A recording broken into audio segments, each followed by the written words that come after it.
Hello viewers, स्वागत है आप सभी का मेरे यूट्यूब चैनल स्कूल ट्यूशन गुरुजी में। आज हम बात करेंगे कार्यपत्रक 27 की, जो कि 29 दिसंबर के लिए जारी किया गया है। ये कक्षा 6 का हिंदी विषय कार्यपत्रक है। यहाँ बच्चे अपना नाम लिखेंगे और यहाँ अपने कक्षा अध्यापक का नाम लिखेंगे। बच्चों, हमारा पाठ चल रहा है ऐसे ऐसे, जो कि एक एकांकी है, जिसमें एक बच्चा है मोहन।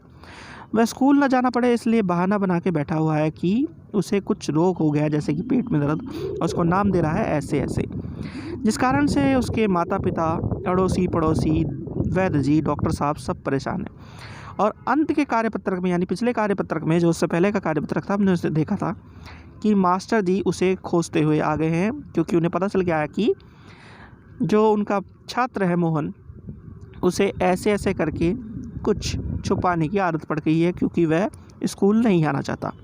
तो चलिए देखते हैं, जानते हैं, समझते हैं कि आज के पार्ट में क्या होता है और आज का कार्यपत्रक आपको क्या बताना चाहता है। बच्चों, चलिए शुरू करते हैं।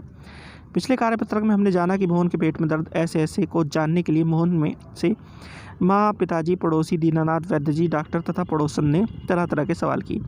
तभी वहाँ पर मास्टर जी आ जाते हैं। मास्टर जी के आने पर वहाँ क्या क्या हुआ, आओ इस कार्यपत्रक में को पढ़कर जानें। मास्टर: सुना है मोहन के पेट में कुछ ऐसे ऐसे हो रहा है। क्या भाई? पास आकर हाँ, चेहरा तो कुछ उतरा हुआ है। दादा, कल तो स्कूल जाना है, तुम्हारे बिना तो क्लास में रौनक ही नहीं रहेगी। क्यों माता जी, आपने क्या खिला दिया था इसको? माँ: खाया तो बेचारे ने कुछ नहीं।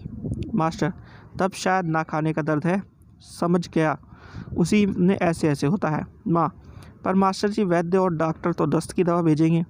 मास्टर: माता जी, मोहन को दवा वैद्य और डॉक्टर के पास नहीं है। इसकी ऐसे ऐसे की बीमारी को मैं जानता हूँ, अक्सर मोहन जैसे लड़कों को वह हो जाती है। यानी कि मास्टर जी ने धीरे धीरे बातें करना शुरू किया मोहन से और कहा कि अगर तुम नहीं आओगे तो स्कूल में रौनक नहीं रहेगी। और माँ को बताया कि हो सकता है बच्चे ने कुछ नहीं खाया, इस वजह से इस तरह का हो रहा हो, क्योंकि ऐसे ऐसे बीमारी हमारे यहाँ बहुत से बच्चों को होती है और इसके बारे में वह जानते भी है। बच्चों, आगे क्या होता है? माँ: सच क्या ये बीमारी है ये? मास्टर: अभी बताता हूँ मोहन से। अच्छा साहब, दर्द तो दूर हो जाएगा, डरो मत, बेशक कल स्कूल मत आना। पर हाँ, एक बात तो बताओ, काम तो पूरा हो कर लिया तो है? मोहन चुप रहता है। माँ: जवाब दो बेटा, मास्टर जी क्या पूछते हैं? मास्टर: हाँ बोलो बेटा। मोहन कुछ देर फिर मौन रहता है और फिर कार से सिला जाता है। मोहन: जी सब नहीं हुआ। यानी कि अब धीरे धीरे ये बातें पता चल रही हैं माँ को, और मास्टर जी जब बातें कर रहे हैं मोहन से कि मोहन का काम पूरा नहीं है, इसी वजह से वो स्कूल ना जाने के लिए इस तरह के बहाने बना रहा है। ठीक है बच्चों, ऐसा आपने भी देखा होगा कि कई बार इस तरह के बहाने बनाते हैं और आप फंस जाते हैं। तो इस तरह के बहाने बच्चों नहीं बनाने चाहिए, स्कूल का काम पूरा करना चाहिए और अपनी पढ़ाई को करना चाहिए। ठीक है बच्चों, चलिए अब जरा प्रश्नोत्तर देख लेते हैं। पहला प्रश्न है, मास्टर जी को ऐसे ऐसे दर्द, ऐसे ऐसे बीमारी में कौन सा दर्द समझ में आया? तो उन्हें ये लगा, पहले उन्होंने ये बताने की कोशिश की कि बच्चे ने खाना नहीं खाया है, इसी वजह से उसे दर्द हो रहा है। बच्चों, चलिए अगला प्रश्न देखते हैं। बच्चों, अगला प्रश्न है, मास्टर जी ने मोहन से क्या सवाल किया? तो मास्टर जी ने मोहन से ये सवाल किया कि क्या तुमने कल का जो काम स्कूल में दिखाना है वो पूरा कर लिया है कि नहीं? चलिए बच्चों आगे देखते हैं। प्रश्न नंबर 3 है बच्चों। पहला है, मोहन ने केला और संतरा खाया। दूसरा है, मोहन ने केला और संतरा नहीं खाया। फिर तीसरा है, मोहन ने क्या खाया। फिर चौथा है, मोहन केला और संतरा खाओ। इन वाक्यों में से पहला वाक्य एकांकी से लिया गया है। बाकी 3 वाक्य देखने में पहले वाक्य से मिलते जुलते हैं, पर इनके अर्थ अलग अलग है। पहला वाक्य किसी कार्य या बात के होने के बारे में बताता है, इसे विधिवाचक वाक्य कहते हैं।